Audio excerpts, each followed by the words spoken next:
Hello, everybody. Welcome to the Breaking 90 podcast. We are back. I'm here with my co-host, Jerrika and Alex. We are the coaches of Breaking 90 Fitness. We've been off for about a month, a little over a month, probably, from podcasting with you guys. And I know a lot of you have been asking where we're at. How's it going, Jerrika? Great. I'm happy to be back. How are you? Good. Yeah, awesome. Had a really good summer. As you know, we've been busy launching the latest cohort of the Fat Loss Forever program. Lots of new faces in our coaching program. So it's been a busy past month, but it's definitely good to be back. For anybody who's listening, who is wondering where we've been, we decided to take some time off for the summer, spend some more time with our family, our friends, and step away from the episodes for a little bit just to refresh and really focus on this latest launch of our Fat Loss Forever coaching program. So that's where we've been, but we're back. We're going to keep trying to drop an episode every Tuesday morning for you guys. So we've got lots of new faces coming into the program, and I know a lot of people have been asking about what this coaching program is, what's entail if you end up signing up for it, what can you expect? Jerrika, give the one biggest thing you think people take away from joining this coaching program with us. You're asking like what we like as coaches bring to the table. Like I'm not sure if I'm getting the question right, but I would say what we bring is accountability. Absolutely. Yeah. That would be my biggest input for sure. 100%. Yeah. So people all the time come to us expecting this to be like a personal training thing or similar to what they might have experienced in a gym. And it's hard to compare because a lot of people haven't experienced something like this in the past. It's not really like that at all, though. It's really two completely different services. I mean, truthfully, a lot of our clients will work with us and still work in a fitness facility, maybe not with a personal trainer. A lot of them don't need that one-on-one, but a lot of them in a group setting or boot camps and whatever that might be. So what Jerrika's exactly right. What we bring to the table is accountability, support, communication, networking.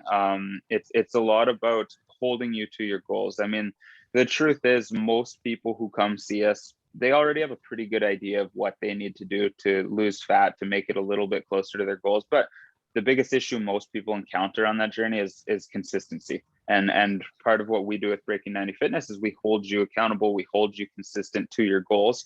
And I think that is one of the biggest differentiating factors of why our clients kick ass. Exactly. And I think what also sets us apart is we're not, like you said, we're not just workouts. We don't just hand workouts to you and tell you to do them. We don't just hand nutrition package and say, okay, eat these foods. We teach sustainable lifestyle skills, right? How to approach going out to dinner and feeling confident, or how to get daily movement in without feeling overwhelmed. And not only that is we provide like almost like lifestyle conversation and lifestyle coaching, right? We talk about stress management, scheduling, sleep. We have all these different conversations with our clients. And I think that's what a lot of them mainly take from this. Yeah, it's so true. I mean, the truth is, like, a lot of people are curious about what the workouts entail, and the workout isn't the secret here. I mean, there's a lot of good workouts out there. There's a lot of good nutrition out there. If you go on Google and you do a really good, thorough search, you're going to find pretty good advice on nutrition, pretty good advice on exercise. If you stick to that consistently, you're going to do very well. So you're exactly right. It's not about just throwing a program at somebody and saying, this is what you've got to do. It's really figuring out a way to integrate that into your life. How's this going to work for this person? And that might not work for any of these other 10 people. So it's finding what's going to fit into your life, what's going to be the path of least resistance. We talk about choosing the low-hanging fruit often with clients. So looking at where you are today, what are the easiest changes we could make to your life that would have the greatest impact over time without causing you to turn your whole world upside down, because nobody's going to stick to that for the long run. Exactly. Cool. So if you are interested in that program, for sure, reach out to myself, reach out to Jerrika, send us a message. We'd love to chat about it a little bit more with you. But we're going to get on with today's episode. So here we are. What I want to talk about today, Jer, is is the things that I've learned over the summer, and I'm sure Oh, you have a couple things that you've learned over the summer, but we're going to touch on definitely a few things that we've covered in previous episodes, but I think it's important to definitely circle back to some of these things too. So things that have really resonated with me over the summer, lessons I've learned, and where my where our fitness and nutrition has changed and life has changed since then. oh, okay. Tough one. Cool. Does it all make Yeah. sense? Yep. Let's see what you got to start with. All right. So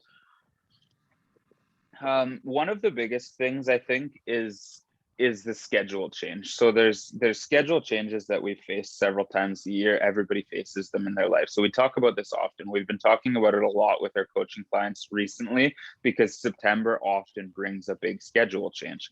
And it's usually a really refreshing one for most people. People had a great summer. They might have not stuck to their goals as much as they typically do, but now it's September, the kids are back in school, work's back to regular schedule. People are excited about that because nutrition kind of gets back on track, their exercise gets back on track. This is, I would say, one of the seasons, one of the months, even September and October, even into November, where we typically see the most progress out of our clients. So it's a really exciting time of year. But I think that's one of the things that always surprises me in the summer, but that I also had to once again adapt to, is how to adjust that schedule, how to be ready for things on the fly. Because I don't know about you, but like my life is completely different in the summer than other months. Yeah, absolutely. Very much more spontaneous things happening. Very many unplanned events, which is something as you know, I'm a scheduling freak. I love to be very planned. So summer comes with a lot of unplanned events, and that can bring a little bit of stress. Same.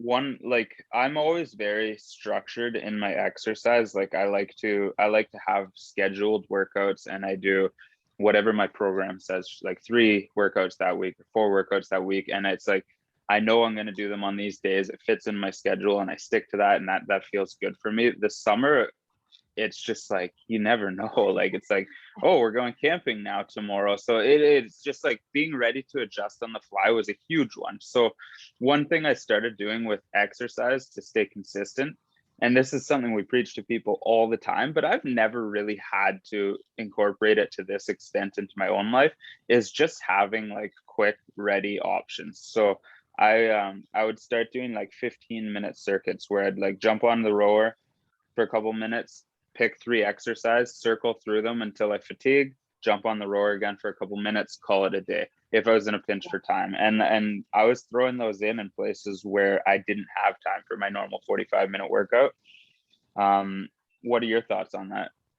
Yeah, no, I totally can relate. For me, I'm a big pusher of strength training. You know that, so are you. And the camping trips, I've had no access, probably more than not, to weights. So I actually started bringing just skipping ropes. I've been doing a lot more just metabolic stuff, and it was really refreshing. But it was definitely a change. So I bought a new skipping rope, and I started bringing my bands with me, and it Nice. was just a whole new stimulus. So I definitely made it work. But I think that it's important to prepare for those. Even things, yeah, I can hear your dog. Mine's clicking Sorry. around in the background too. That's okay. They're part of the Breaking 90 family too. So mine's definitely similar. Even some days it's just like, okay, you know what? Let's just get out for an extra long walk.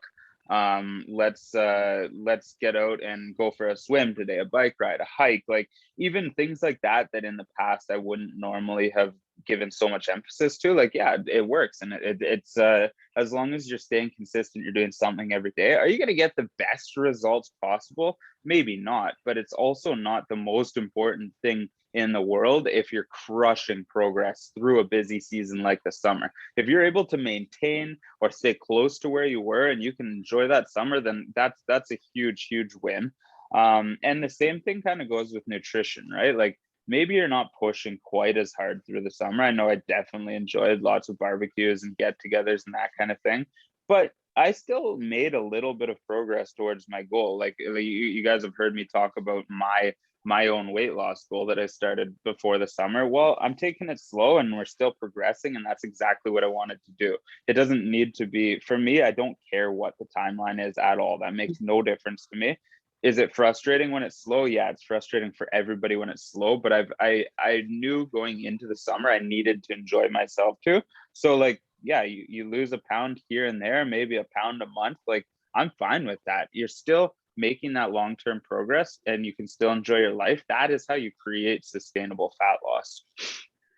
Yep, I agree with that. I think being okay with not seeing a ton of progress in the summer is something that sometimes it's a hard pill to swallow, but you have to accept because there's more things going on. And it's just a little bit, it's okay. And for me it's summer, for you it's summer, but for somebody else that might mean September. Like, it doesn't, Yep. you guys don't listening to this, if you're frustrated, if you're in a really, really crazy time of your life and you're able to maintain through that or make slow progress, you're winning.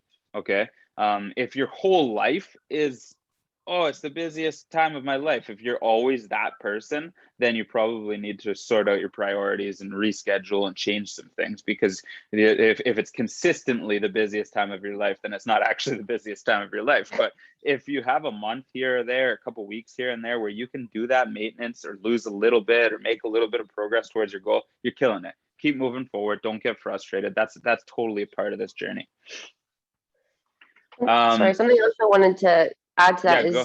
is accepting that, is realizing that all or nothing mentality in the summer is a big one.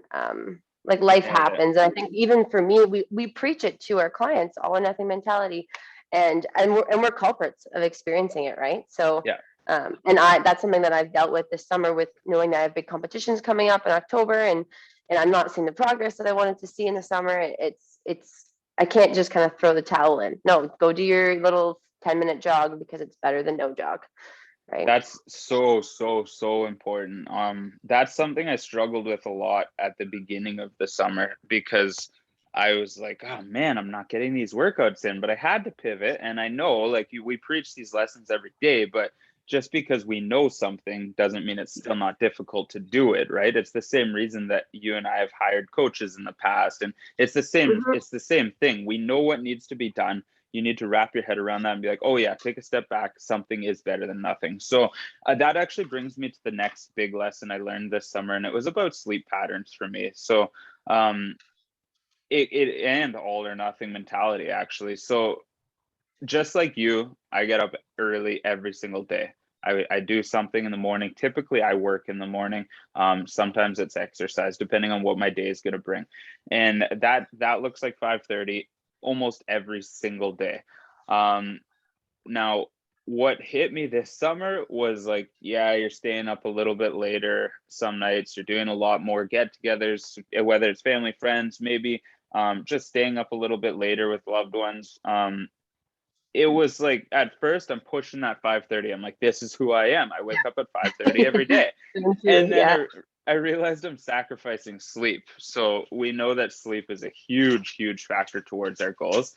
So I had to once again pivot, take a step back and say, okay, maybe I don't need to get up at 5:30 every single day through the summer. And that was hard for me, because I felt like when I started making that transition to waking up early and conquering my day, I felt like I was really, really in a good place, and everything was awesome, and it made my whole day go smooth.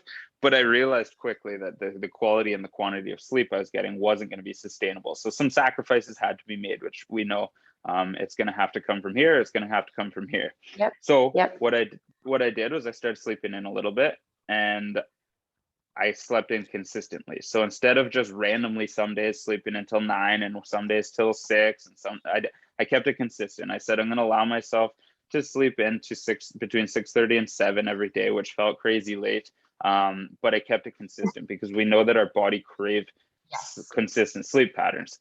What are your thoughts on this so far? I think that that's awesome that you did that. I think that my question for you actually first is, did you notice a huge change in your productivity? Was it like a right away sort of thing? Were you like waking up at 7 feeling way more refreshed and you were ready to go? Or did you find yourself more sluggish? I've never really done the later sleep in, so I'm curious. Yeah, I would say energy a little bit lower, but that also goes back to me not exercising as hard, not eating quite as clean. So there was a lot of factors that came into play. Did I feel 100%? No, I would say I didn't feel 100%, but I Mm-hmm. can tell you one thing, I really, really had a great summer. I got to spend a lot of time with my family, and that was like one of my number one goals going into the summer. And then just like we tell our clients, like you have to be ready to get back on track. So I knew school year starts, boom, okay, it's 5:30 again, because 5:30 Yeah. is when I am at my peak. That's when I'm performing my best. So I'm back on my 5:30s. I'm feeling great. It's going to take my body a little while to adjust, but I am feeling good. So what that meant for me in the summer though was I wasn't getting that hour and a half of productivity before my family woke up. So Yeah. I had to make sacrifices, right? Yep. You guys might have noticed I was not posting on Instagram as much. That's one of the sacrifices I was willing to make through the summer. I wasn't going to post on Instagram as much. There was a few things I had to sit down, look at my schedule, and say I could take this, and this out. I'm not willing to sacrifice time for my clients. I'm not willing to sacrifice time for my family. I'm not willing to give up exercise, and I still need to eat well. So I prioritized those things, took away from the things that weren't as important but are still important. And I said in September we'll return to these things. So here we are. I love it. That's awesome. And I think that can go for, I mean, obviously not just in your situation, but making sacrifices in all aspects. If it's something with nutrition, we talked about unplanned events. Well, if I knew tonight and all of a sudden I got invited to something, I'm going to make some sacrifices during the day so that I can make it work and Yeah. prioritize what's more important. So no, that's awesome. Pick out your non-negotiables, plug them in, and go from Yeah. there. And it would have been very easy for me to say, oh, well, I'm just going to go crazy this summer and everything's going to go out the window and I'll start fresh in September. But I wasn't willing to do that because I knew I still needed to keep moving towards my goals. So it was how can I have a little bit of both and maybe move slower towards my goals? And I think that's an important thing for the listeners to think about as you step into a vacation, a holiday, a summer, a Christmas. Um, what are your priorities? What sacrifices are you willing to make? And is it important that you continue to move towards those goals? Yeah, because Um, throwing in the towel and saying, okay, well, the hell with it, it's summertime, you could have done, that actually is just in the end going to create tenfold more stress. And then you're it, going to feel worse. It wouldn't kind of bring you at all closer to your it, goals. So, and probably like to get back to where I was in June would have taken me till December, and then it'd be like, oh yeah. man, we're approaching summer again. Like, might as well wait for January 1st, right? Like, Yeah, no, exactly. And that all or nothing mentality comes back. yep, So, yep, yeah, yep. no, that's awesome. Control Um, what you can control. the last couple things that I wanted to mention on this, and for sure add in if you have any, but making sure that every day I was prioritizing water, vegetables, protein, movement. If I made sure to get those things in, water, vegetables, protein, movement, um, the rest of the day went pretty well. Was I tracking as strictly? No. Was it like I have to get this marker, this marker, this marker? No, it wasn't like that. But I made sure to prioritize them each day. So at the end of the day, I could look back and say, did I get enough water, vegetables, protein, and movement? And I could feel like I was pretty successful with those four things. The day is always going to be pretty good if you can do that. Perfect. Uh, the one that really surprised me, and I mean, I think I've come to this conclusion in the past too, is we talk about how important nutrition is on this journey. If your nutrition's shit, you're not going to make it anywhere towards your goals. And exercise is important, but not as important. Well, I think from a mental standpoint, that we hear that like what's the rule everybody says, like it's 80% nutrition, 20% Something like exercise or that. something along those lines, right? I would say yes, as far as fat loss goes, that's probably true. Your nutrition is going to play a bigger role in creating your fat loss. But if you let that exercise slide, it starts playing head games. You're in a bad place. You're not as motivated. Your energy starts to drop. So if you are able to push the exercise aside and still crush the nutrition, I think you'll do well. But I think it becomes very difficult to keep crushing the nutrition when you let that exercise slide. 100%. And that's something that I've always advocated for, because that's working out and exercise is kind of my release. But when it comes down to it, I'm still going to prioritize nutrition, but I'm still going to prioritize 20 minutes of purposeful movement. So it might not be a workout, but even just me walking around the block for 20 minutes, it gives Agreed. me the same mental state as a workout would.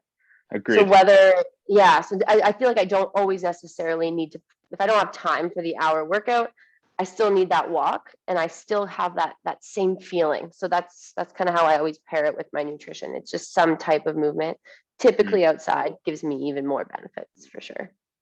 Nice. Those are the ones I had. Is there any big lessons you learned over the summer that you want to leave people with?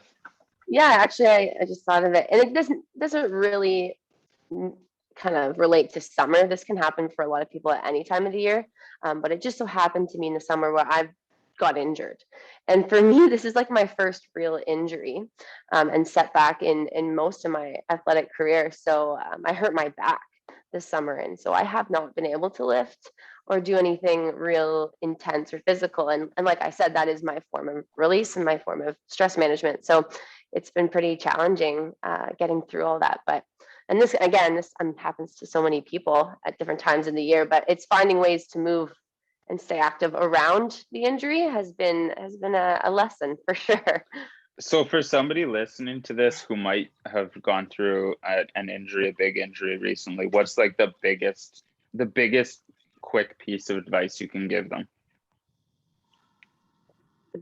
I would say, well, first see someone, because that's true. as a healthcare professional, that's my first thing I would say. And then, like I said, find ways to work around it to still give you that release or whatever it may be. Don't fall into that all or nothing. Don't wait until the injury heals to get better, because movement is so important, and even on our mental health, it's so important. So I agreed. Yeah, that's awesome. And don't just rest, because studies are showing more and more that movement is actually the best therapy for most injuries, just certain types of movement. Yeah. Okay. That's been fun. So, do you have a kitchen tip? Yep. Okay. I wouldn't call it a kitchen tip, but it's something that I've recently tried, and I just blew my mind. And it's a food item. So I fell into the cave of this online cereal. It's protein cereal. I had to try it. What is that called? Yeah, I've seen it. Have you tried it? No, is it amazing? Blow your mind. Yeah. I tried the fruity one, and it was like identical to Fruit Loops, and that's like my childhood obsession. It was almost dangerous now that it's in the house, because it's like bowl after bowl every night, but it's amazing. And do you have it with almond milk or white milk or what? I'm a cashew milk person, so I'll have it with cashew milk.